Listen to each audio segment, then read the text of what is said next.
Eric Horn here with Brett Dawson after the Thunder's 111-107 loss to the Golden State Warriors tonight. No Steph Curry for the Warriors. We knew that was going to happen. The Thunder played well against the Warriors this season for the most part, aside from a one blowout.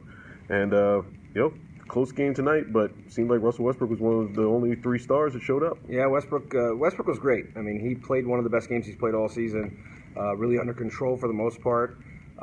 Just had everything working, especially in the third quarter. The Warriors really didn't have any answer for him. But Paul George and Carmelo Anthony could not buy a shot. Carmelo goes 0 for 9 from 3. Paul George was, I think, 5 for 19 from the floor overall. They made 9 of 35 shots combined. And look, you're not going to beat a very good team when those guys shoot the ball that way. If they're clanging bad shots, if they're shooting great ones, they can't shoot like that and have a chance to win. And I think tonight they mostly shot pretty good shots. And they mostly got good looks, too. Yeah. This is the second game in a row that these guys have been getting pretty good looks off of Russell Westbrook drives, penetration, Westbrook finding them in the corners and outside of the three-point line. Melo goes 0 for 9 from 3. Paul George goes 3 for 9 from the three-point range. Paul George was sloppy with his handle tonight. Just a lot of just miscues from those guys in terms of ball handling. Steven Adams didn't have a great game in terms of his ball security. He had 5 turnovers, and the bench gets outscored 38-14. So, I mean, aside from Russell Westbrook, there aren't a ton of positives from this game. Yeah, Paul George, a critical turnover on a behind-the-back pass. He sort of had flashbacks of Steph Curry in the finals a couple of years ago.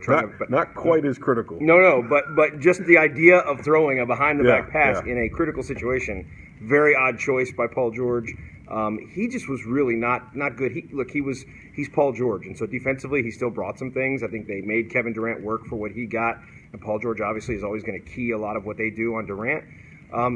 He was okay at that end, but offensively he's been in a funk, and even by that standard, he was really bad tonight. And then the bench, Alex Abrinas had 8 points. Everybody else combined for 6. I think Jeremy Grant had 5 of those. You look at Patrick Patterson, Josh Huestis, Raymond Felton.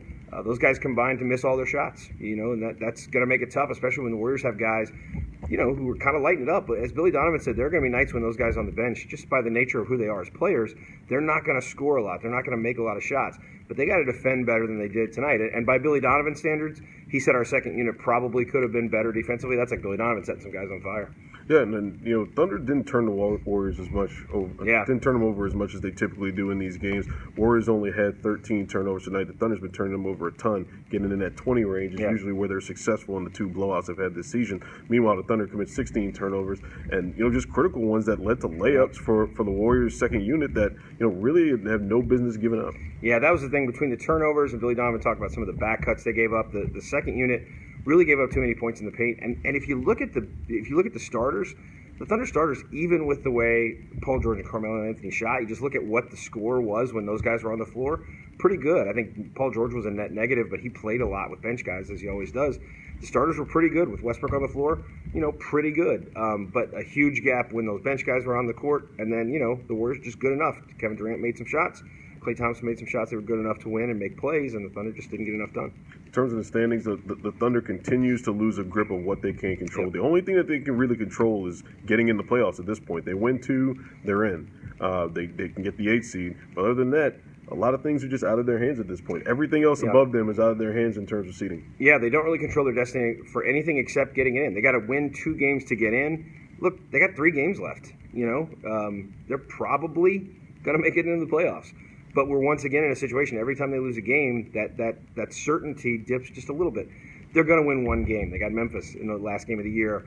And if that game means something to them, it's almost impossible to believe they wouldn't beat Memphis in a meaningful game. Okay. But before that, they got to go to Houston. We don't know what Houston will do in terms of what kind of resistance it's going to put up. Obviously, Houston has nothing to play for. And then it's got to go to Miami, and Miami is a team that's also fighting for seeding. Miami has clinched a playoff spot, but still has a chance to make a little bit of a move in terms of seeding. So we'll see that game might or might not be really important to Miami. Here's a post-game video from Billy Donovan, Russell Westbrook, Paul George, and Carmelo Anthony.